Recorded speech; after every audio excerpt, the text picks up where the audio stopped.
warahmatullahi taala wabarakatuh. Waalaikumsalam warahmatullahi wabarakatuh. Baik, sebelum pelajaran kita dimulai, sebaiknya kita awali dengan doa. Untuk kelas, monggo bisa dimulai. Sebelum mulai pelajaran, marilah kita berdoa bersama. Doa dimulai.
Selanjutnya saya absen dulu ya.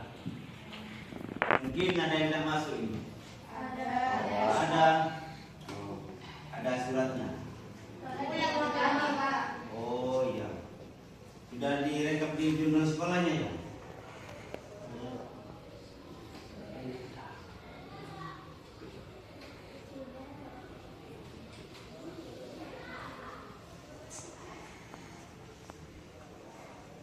Masih semangat sekolah? Masih. Semangat belajar? Semangat. Wah, hebat ini kalian ya. Masih semangat belajarnya. Di zaman sekarang, zaman gadget ini masih semangat ini ya. Baik, setiap kelompok untuk menyiapkan siapa yang nanti menjadi ketua untuk presentasi dari hasil kelompoknya. Saya kasih waktu 2 atau 3 menit saja biar kalian hasil karyanya yang dibuat PowerPoint dengan aplikasi Canva atau Gamma. Jadi harus sudah siap. Sudah. Jadi waktu 2 menit sudah berlalu. Jadi saya tekankan untuk kelompok 1 maju duluan, terus nanti kelompok 2 untuk presentasi berikutnya. Kelompok 1 monggo siapkan untuk maju ke depan. Assalamualaikum warahmatullahi wabarakatuh. Waalaikumsalam warahmatullahi wabarakatuh. Perkenalkan, kami dari kelompok 1 akan mempresentasikan hasil diskusi dan tugas kami, yaitu tentang Sunan Ampel. Sebelum ke presentasi dimulai, izinkan kami memperkenalkan kelompok kami. Perkenalkan, nama saya Nisila Emiska sebagai moderator, dan di samping saya Izzani Sultan Hasanah sebagai operator, dan Santi Amelia sebagai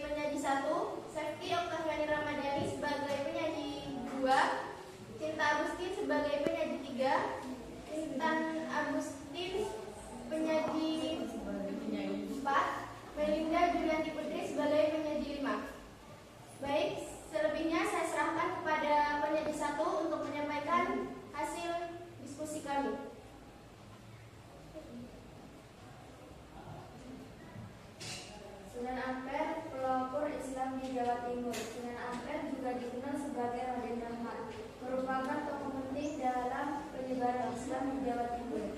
Ia memainkan peran kunci dalam menyebarkan ajaran Islam melalui pendidikan, dakwah yang moderator dan pengaruhnya dalam pembentukan kesultanan Demak. Kisah hidupnya penuh dengan dedikasi dan kontribusi bagi perkembangan Islam di Jawa.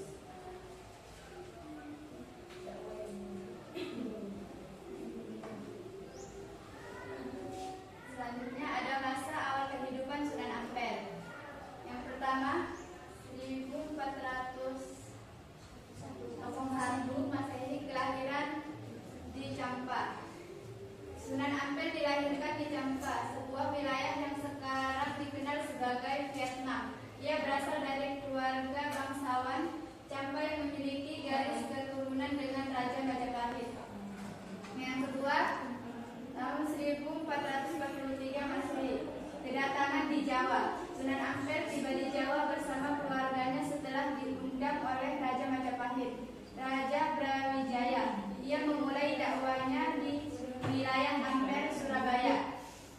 Yang ketiga, tahun 1450 Masehi, pendirian pesantren Ampel Denta. Sunan Ampel mendirikan pesantren Ampel Denta di Surabaya yang menjadi pusat pendidikan Islam dan melahirkan banyak ulama terkenal termasuk beberapa wali songo lainnya.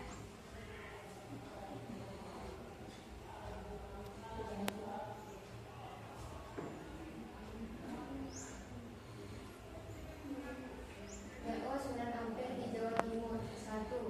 Strategi moderat dan damai.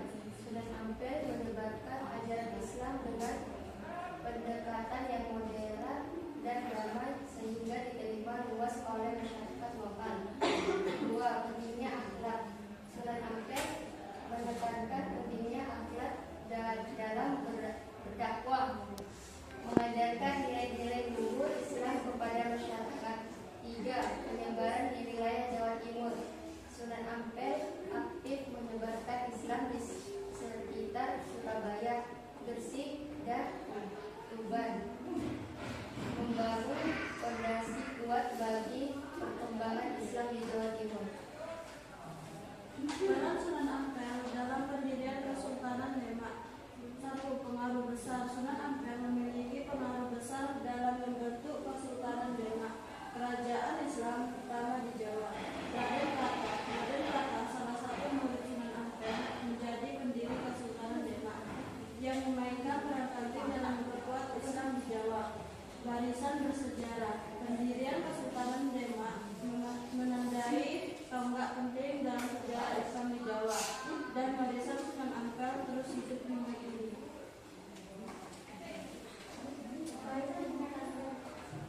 Pesantren Ampel Denta. Pesantren Ampel Denta yang didirikan oleh Sunan Ampel terus menjadi. Itulah presentasi kami. Baik, saya buka sesi tanya jawab untuk kelompok 2 jika ingin ada yang bertanya. Perkenalkan, nama saya Sinta Nuraini. Saya di sini mewakili kelompok 2. Saya ingin bertanya, apa ajaran Sunan Ampel yang masih dikenal sampai saat ini?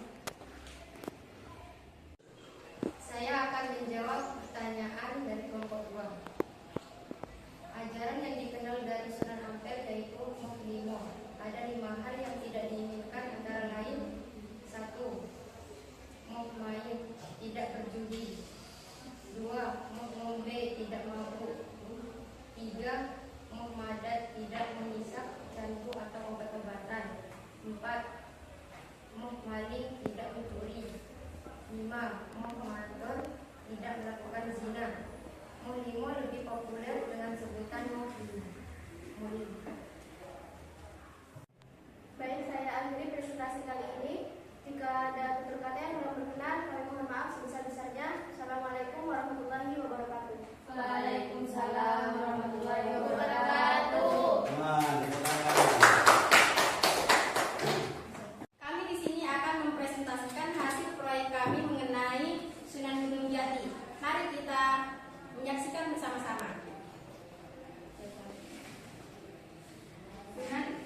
Gunung Jati memainkan peran strategis dalam penyebaran Islam di Jawa Barat melalui pendekatan dakwah yang dipadukan dengan diplomasi politik. Perannya sebagai pendiri Kesultanan Cirebon dan Banten menjadikannya salah satu tokoh kunci dalam menyebarkan Islam di Indonesia, khususnya di wilayah Jawa Barat. Kami buka sesi tanya jawab bagi kelompok 1 yang ingin bertanya. Assalamualaikum warahmatullahi wabarakatuh. Waalaikumsalam warahmatullahi wabarakatuh. Perkenalkan, nama saya Intan Agustin dari kelompok 1 ingin bertanya, siapa nama asli Sunan Gunung Jati dan mengapa beliau disebut sebagai Sunan Gunung Jati? Saya akan menjawab pertanyaan dari Intan Agustin. Nama asli Sunan Gunung Jati adalah Syekh Syarif Hidayatullah dan dia disebut sebagai Sunan Gunung Jati karena dia dimakamkan di Komplek Pemakaman Bukit Gunung Jati yang sekarang dikenal dengan nama Astana Gunung Sumbung. Sekian presentasi dari kelompok kami. Selebihnya mohon maaf apabila ada kata yang salah. Terima kasih. Wassalamualaikum warahmatullahi wabarakatuh. Waalaikumsalam warahmatullahi wabarakatuh. Dari pembelajaran hari ini, apa yang kalian petik dari pelajaran hari ini? Misal dari kelompok 1 tentang Sunan Ampel, kelompok 2 tentang Sunan Gunung Jati. Jadi apa yang kalian dapat dari itu? Mungkin dari salah satu dari kalian ini bisa merefleksikan apa yang kalian dapat dari materi ini. Monggo silakan. Dapat memahami penggunaan mantra dalam proyek kali ini dan saya juga mengerti lebih dalam. Ya, bagus. Terus ya. Pada kegiatan kali ini saya dapat memahami penggunaan PowerPoint di komputer dan saya juga dapat memahami peran Sunan Gunung Jati. Terima kasih untuk semuanya. Kita hapus dulu. Terima kasih semuanya atas pembelajaran hari ini. Kalian itu begitu hebat buat saya. Ya. Sebelum pembelajaran kita akhiri, ketua kelasnya monggo dipimpin doa. Sebelum mengakhiri pelajaran, marilah kita berdoa bersama. Doa dimulai.